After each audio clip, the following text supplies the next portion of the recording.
Let's speak then to Richard Holden, the Conservative MP, who's calling for this ban. Richard, good afternoon to you. Just explain, if you could, how did you first decide this was an issue that absolutely needed parliamentary time? Well, a bit like a lot of your listeners and viewers, Ian, one of the issues, I just didn't think it was going to. It actually was still going on. Yeah. And then I read in the newspaper a few articles, and in the Spectator as well, recently, about how this was an issue, and also how it had become an issue which was also being tackled in other countries. Norway already banned it recently. Sweden and Denmark looking to do the same. It's one of those things which has, I think, crept up on us as a society. Hadn't been an issue for a long time, but because of the way it's practiced in certain groups, particularly British Pakistanis and also the Irish traveller community, it's come to the fore a little bit in recent years. And what was really disturbing for me as I did more research into this was that actually the preponderance of first cousin marriage has actually increased among certain communities over the last few decades as well, which is also deeply concerning when you think that the health effects can be compounded. They're already bad, but if it's generation after generation of first cousins getting married, then you're in that real issue with, you know, doubling just with one generation. But that gets more and more issues the longer it goes on. And just explain, what are some of those health issues and concerns around cousins marrying? Well, first of all, the biggest is actually just infant mortality itself is very significantly higher. So often children not making it through those first few years, but that often comes alongside real problems with congenital heart defects, with kidneys, sometimes with brain function as well, and more broadly, you know, there are just a lot of issues around that. It can also cause increased risk of cancers, including childhood cancers too. So this is really serious and can have a really big impact. So it's at least doubling the prospects of children being born with severe difficulties by that first cousin marriage, and that's the reason I want to see it banned, alongside those other two reasons I mentioned in my speech. You know, this is clearly an issue around women's rights, and you know, this is clearly about control of women and families as well. And also, I think there's a big issue around societal cohesion. If people are only getting married within the same sort of clan, then that's a problem, because they're not actually mixing with broader society. And actually, that's the basis of a lot of the nation state, really, is that, you know, back in the sort of 6th, 7th, 8th century, different tribes actually getting together and marrying between themselves. And that's actually really helped form a nation state beyond just essentially an extended family. Yeah, I was going to say, you referenced it there a little bit, Richard. You sense that sort of in the same category as arranged marriages. I know that's a slightly different thing, but this is sort of in the ballpark of coercion takes place here within families. I think there's certainly some of that. Look, in a society as a whole, if you just take the West, China as well, actually you're looking at under 1% of marriages are between first cousins. In some communities, that in the UK today, that can be as high as 60%. Right, so if it was just happening randomly in the community, you'd expect 1%, but it's 60%. And that, especially when it happens generation after generation, can provide those congenital issues that really cause problems for people. And I really think that we need to, for those three different reasons, you know, people's health, women's rights, but also that societal cohesion. We've got to break out of that, and that's why I'm looking to push it today. And I actually thought the speech by the gentleman from Dewsbury and Batley in opposing my measure, I think actually it's almost struck at the heart of the issue. Is that actually he was saying, well, we want to do this because we want to maintain those sort of historic links. Which is exactly the point I was making. But he then sort of put a curious caveat in by saying that, yeah, we should investigate it maybe, but, you know, banning it is not the way forward. You know, there's other ways to talk to people about it, which didn't seem like, frankly, much of a compromise in any way. It appeared that he was very set on this remaining a legal situation. No, you're quite right. And this is there's a similar thing I encountered in the last Parliament. I brought forward bans on so-called virginity testing and hymenoplasty as well, which is essentially another area where you're seeing basically women's rights attacked as part of that control of women, control of families in society. And I think, again, cousin marriage is part of that, is part of controlling people's lives and not allowing them to be individuals, make their own choices, and instead restrict them within the most aggressive patriarchal family structure, which also has health implications, yes, for themselves, yes, for their families, and also has those implications more broadly for our society if people aren't free to make those decisions for themselves. Indeed. Richard, thank you. And I think you'll have a lot of support on that. Richard Holden, although I do note that the Labour government don't appear to be, I don't have any opinion on it at all, really. There's certain people that are upset. That was Richard Holden, Conservative MP, who is proposing that ban.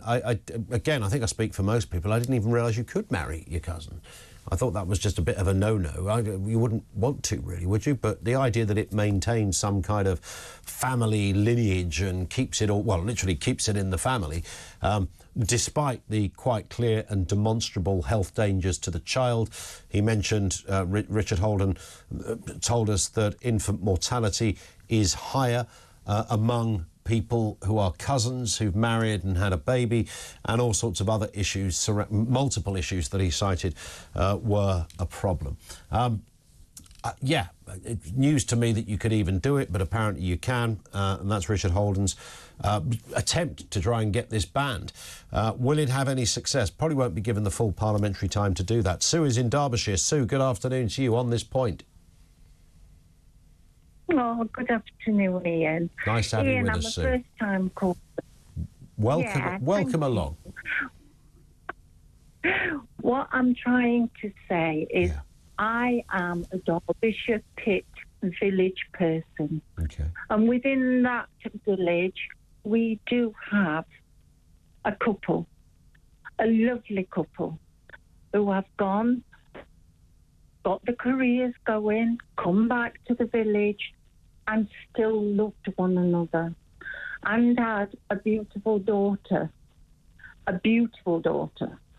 And when I see the adverts that show, unfortunately, the disabled young man, and I'm not disputing the medical advice, but they have had a beautiful daughter, a beautiful marriage, and now, how would you feel, Ian? Or how would I feel that people are not vilifying, but are actually saying, oh, this is totally wrong. But if it was wrong, it should never have been allowed in the first place. Yeah, it was. So you've always known, Sue, because you've known of this couple for a long time. They're cousins. Everybody in the village knew about it, and they're back in the village. So it's... Yeah. Was it ever talked about as being a bit unusual? Of course. Yes, of course it was. Yeah. But they played together, they loved together, and they went away and came back and loved together. And they got really good careers. They got a beautiful daughter. And the one thing that worries me, Ian, is that the talk now is that it could vilify or... Yeah, no, I get that. When it's... Was there... You know what I mean? I was just going to say, Sue, was there... the MP mentioned that people from some certain cultures... was this couple that you know within that category of people, that they were one of the areas that he was talking about? Undoubtedly. Probably were. Yeah. You go back to the 19th, 18th century or 20th century, you go back to the villagers, yes, and people fell in love, but they fell in love. What do you do with that, Ian? Yeah, but what if you fall in love with your nan? You're not going to marry your nan, are you? But you wouldn't, would you? No, I know. It's an exaggeration, but of the same point. Yeah, I didn't play with my nan. I didn't run in the fields of corn with my nan. I didn't fall down and kiss my nan for the first time. I didn't do all that. They did. And they loved one another. And they still go on. But now they are being, in a way, vilified. They are being So told, people who, no, rightly or wrongly, ended up in this situation, have lived lives with lovely kids and all the rest of it, would they be the subject of, at best, finger pointing and at worst something else? Listen, you make a fair point, Sue.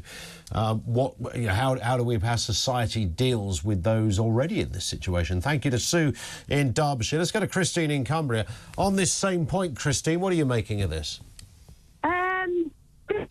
Communities, the marriage between cousins has gone on from generation to generation, and there was a doctor on the programme yesterday, Cardwell, who was talking about statistics and probabilities of congenital deformities, etc. And I think he implied that it was like he implied it was a one-off, basically. But within some communities, it goes back generations and generations, and then you get your recessive genes becoming dominant. And I think that's what people are worried about. I think maybe if it's a one-off, but then there's a lot of pressure put on the National Health and Social Services with regards to this. Sometimes you worry as well about the girls in these situations. Are they given a choice about who they want to marry? Yeah. And well, that I think is also that's a massive factor, I think, in this. It's all very well people saying, well, some people just fall in love and they happen to be cousins. I'm not sure that's necessarily what's going on here. No, and I think within some communities it's to keep the money, the property, the land within that particular family, and I think the consequences aren't really considered about the children when they're born. So that's what I'm concerned about, basically. It's a fair point, Christine. Thank you very much indeed. More comments on that on the way. 0344 499 1000.